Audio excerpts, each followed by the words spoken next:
This week we're focusing on making healthier choices, i.e., eating cleaner.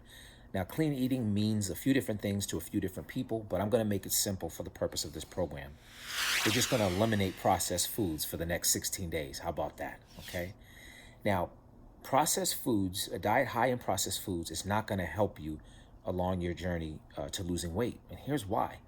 Number one, many processed foods have been stripped of valuable nutrients that the bodies need, that your bodies need. Now, for instance, you got white rice, you have white pasta, you have white bread, and in these cases, the fiber has been stripped from the product. Otherwise, the products would be brown. But when you consume these enriched wheat flour products or refined products, your body not only is not getting the fiber, but the food is going to be digested quickly, which is going to impact your blood sugar levels. And as I've told you before, and you understand this by now, that when your body has to manage insulin spikes throughout the day, it's not really being efficient at burning fat.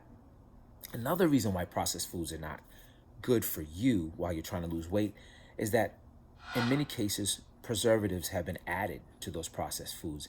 And these preservatives are not natural to the body, and the body's going to have a hard time breaking these things down. Like in one instance, there's trans fats, which are the worst kind of fat you can put into your body.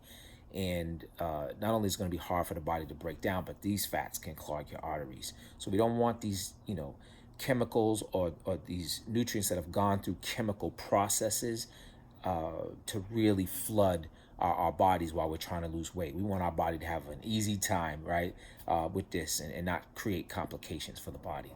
Finally, some of the processed foods have higher levels of sodium.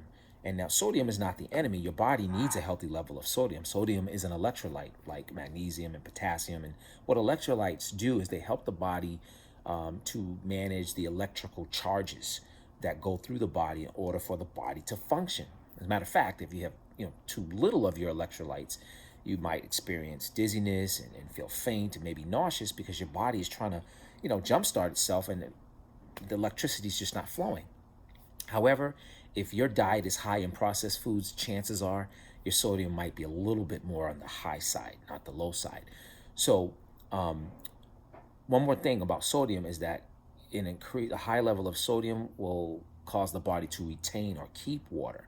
So what you want to do is have the water that your body doesn't need to get out and keep fresh water in. So these are some of the reasons why I don't want you eating processed food for the next 16 days. Now, this is going to take some planning for many of you. I know when I try to do this, it takes a lot of planning. Now, to help you, I have an acceptable foods list. You'll see the link when you go through this week's assignments. You just click on that, and it'll open up a PDF file. And these are the foods, you got your proteins, your carbs, and your fats that I feel are acceptable. Now, we can negotiate because I know some of you, may not like some of the foods on the list, but that's where you reach out to me via email or in the social media group and we can dialogue about it. But definitely do take a look at the list and start to plan out, okay, what could breakfast look like? What could lunch look like? And what could dinner look like?